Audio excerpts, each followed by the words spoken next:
ಆತ್ಮೀಯ H16 news ಅರ್ಥಾತ್ ಥೇ ಸೀತಾರಾಮ್ ನ್ಯೂಸದ ವೀಕ್ಷಕರೇ, ನಾನು ನಿಮ್ಮವ ಎಂ ಆಯುಧ ಮಲ್ಲಪ್ಪ ಜೊತೆವರು. ತಾವು ಈಗ ಸುದ್ದಿಗಳ ಲೋಕಕ್ಕೆ ಎಂಟ್ರಿ ಹೊಡಿತಾ ಇದ್ದೀರಿ.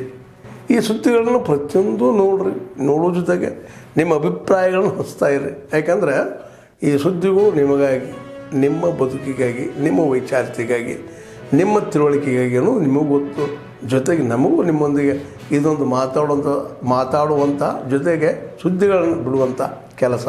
ಈ ಕೆಲಸದಲ್ಲಿ ನಾವು निम्मोंदिगिದ್ದೀವಿ ಅಂತ ಹೇಳ್ತಾ ನೋಡ್ತಾ ಇರಿ सुद्दीಗಳನ್ನು. 3 महिने झालं आमचं टोटली रस्ता बंद आहे.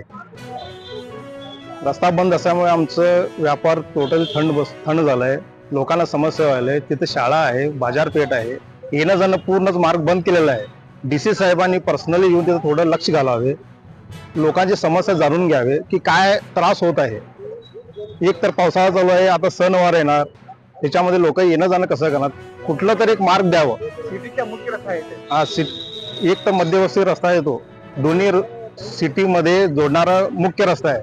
मी टोटली बंद केला तर आम्हाला खूप मोठा प्रॉब्लेम चालू आहे. आता 3 महिने झाला आमचा व्यवसाय पूर्णपणे बंद आहे. माझं स्वतःचं गॅरेज वरून मला वर्कआउट व्हायला तयार नाही. त्या अगोदर तुम्ही येऊन थोडं बघावं की आपण यांना काय करू शकतो. एक तर 2 व्हीलर जाण्यासाठी तरी अंडरपास ब्रिज करा, येण्या जाण्याचा रोड सोडा, तर गेट आहे तसं ओपन करा. आमची एक विनंती आहे की तुम्ही गेटच ओपन करा, बरोबर ना. गेट ओपन करा, लोकांच्या समस्या जाणून घ्या, येण्या जाणारा रस्ता सोडा. ट्रॅफिक जाम होते, ब्रिज फुल गर्दी होते, सकाळची शाळा असते, सकाळचं मुलं लवकर तयार होत नाही, त्यांना तयार करायला पाहिजे, सोडायला पाहिजे. नाहीच होत, मुलांना खूप त्रास व्हायले. का म्हणजे त्या भागामध्ये सगळं शाळा आहे, दवाखाना आहे, बाजारपेठ आहे, बस स्टँड आहे, रेल्वे स्टेशन आहे. तुम्ही जसं भिंत बांधून निर्णय घेतला की ना घाई गडबडीत, तसं करू नका.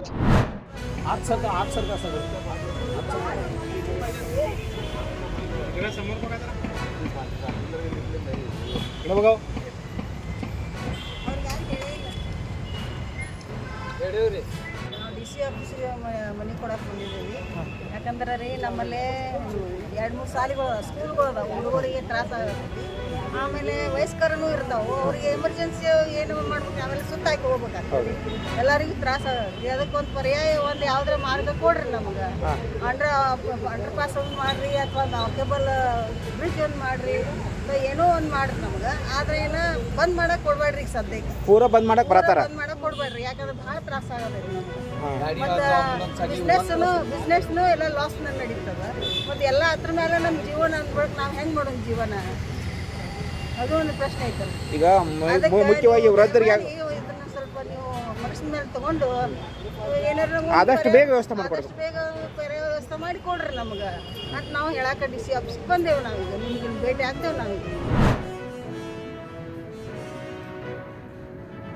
ಕರ್ನಾಟಕ ರಾಜ್ಯದ ಹವಾಮಾನ ಮುನ್ಸೂಚನೆ. ನಾನು CS ಪಾಟೀಲ್, ವಿಜ್ಞಾನಿ, ಹವಾಮಾನ ಇಲಾಖೆ, ಬೆಂಗಳೂರು. ನಾನು ಮುಂದಿನ 5 ದಿನಗಳವರೆಗೆ ಕರ್ನಾಟಕ ರಾಜ್ಯದ ಹವಾಮಾನ ಮುನ್ಸೂಚನೆಯನ್ನು ಸಂಕ್ಷಿಪ್ತವಾಗಿ ವಿವರಿಸುತ್ತೇನೆ. ಇಂದು ಕರಾವಳಿ ಜಿಲ್ಲೆಗಳಲ್ಲಿ ವ್ಯಾಪಕವಾಗಿ ಮಳೆಯಾಗಿದ್ದು, ಉತ್ತರ ಹಾಗೂ ದಕ್ಷಿಣ ಒಳನಾಡಿನಲ್ಲಿ ಕೆಲವು ಕಡೆ ಮಾತ್ರ ಮಳೆಯಾಗಿದೆ. ಪ್ರಮುಖವಾಗಿ ಉಪ್ಪಿನಂಗಡಿ ದಕ್ಷಿಣ ಕನ್ನಡ ಜಿಲ್ಲೆಯಲ್ಲಿ 12 ಸೆಂಟಿಮೀಟರ್ ಮಳೆಯಾಗಿದೆ.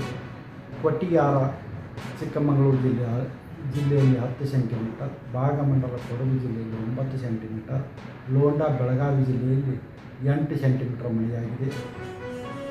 ಈಗಿರುವ ಹವಾಮಾನದ ಸಿನಾಪ್ಟಿಕ್ ಸ್ಥಿತಿ ಏನೆಂದರೆ, ಪೂರ್ವ ಅರಬ್ಬಿ ಸಮುದ್ರದ ಕರ್ನಾಟಕದ ಕರಾವಳಿಯಲ್ಲಿ ಟ್ರಫ್ ಇರುವುದರ ಹಿನ್ನೆಲೆಯಲ್ಲಿ ಕರಾವಳಿ ಜಿಲ್ಲೆಗಳಲ್ಲಿ ಜೂನ್ 18ರಿಂದ ಜೂನ್ 22ರವರೆಗೆ ವ್ಯಾಪಕವಾಗಿ ಮಳೆಯಾಗುವ ಹೆಚ್ಚಿನ ಸಾಧ್ಯತೆ ಇದ್ದು, ಉತ್ತರ ಹಾಗೂ ದಕ್ಷಿಣ ಒಳನಾಡಿನಲ್ಲಿ ಜೂನ್ 18ರಿಂದ ಜೂನ್ 22ರವರೆಗೆ ಕೆಲವು ಕಡೆ ಮಾತ್ರ ಮಳೆಯಾಗುವ ಹೆಚ್ಚಿನ ಸಾಧ್ಯತೆ ಇದೆ. ಉತ್ತರ ಕನ್ನಡ, ಉಡುಪಿ, ದಕ್ಷಿಣ ಕನ್ನಡ, ಶಿವಮೊಗ್ಗ, ಚಿಕ್ಕಮಗಳೂರು ಹಾಗೂ ಕೊಡಗು ಜಿಲ್ಲೆಗಳ ಕೆಲವು ಕಡೆ ಭಾರೀ ಮಳೆಯಾಗುವ ಸಾಧ್ಯತೆ ಇದ್ದು, ಜೂನ್ 18ರಂದು ಈ ಜಿಲ್ಲೆಗಳಲ್ಲಿ ಯೆಲ್ಲೋ ಅಲರ್ಟನ್ನು ಕೊಡಲಾಗಿದೆ. ಬೆಂಗಳೂರಿನಲ್ಲಿ ಜೂನ್ 18 ಹಾಗೂ 19ರಂದು ಕೆಲವು ಕಡೆ ಹಗುರವಾಗಿ ಮಳೆಯಾಗುವ ಹೆಚ್ಚಿನ ಸಾಧ್ಯತೆ ಇದೆ.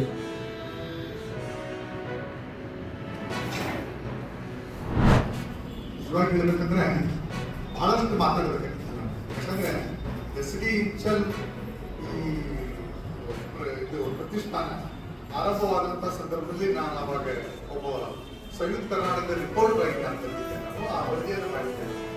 ದಟ್ ವಾಸ್ 1976 76ರಲ್ಲಿ ನಡೆದಂಥ ಕಾರ್ಯಕ್ರಮ.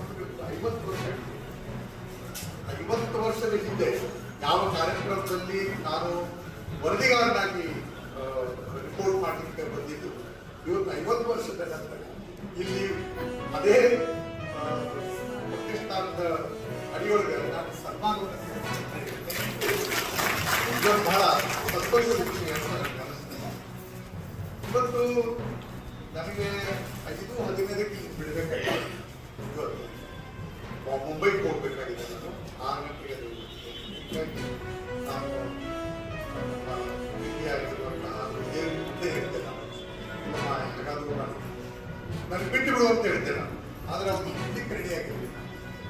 ವೇದಿಕೆ ಮೇಲೆ ಇರುವಂತಹ ಇವರು ಎರಡೆರಡು ಮಾತುಗಳನ್ನು ನಾನು ಮಾಡಲಿಕ್ಕೆ ಬಯಸ್ತಾ ಇದ್ದೇನೆ. ಸ್ಪೀಚ್ ಅವರು ಜೊತೆಗೆ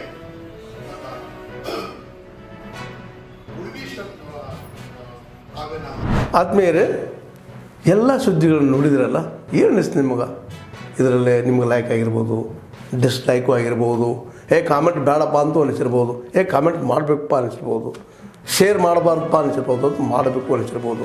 ಏನಾದರೂ ಆಗಲಿ ಶೇರ್ ಮಾಡ್ತಾಯಿರಿ, ಈ ನ್ಯೂಸ್ಗಳನ್ನ ಹಂಚ್ತಾ ಇರಿ, ಜೊತೆಗೆ ಇದಕ್ಕೆ ಸಬ್ಸ್ಕ್ರೈಬ್ ಆಗ್ತಾಯಿರಿ ಅಂತ ಹೇಳ್ತಾ H16 ನ್ಯೂಸ್ ಅರ್ಥಾತ್ ಹೇ ಸೀತಾರಾಮ್, ಇದು ಸತ್ಯದ ಕೈಗೆ ನಡಿ. ವಂದನೆಗಳು.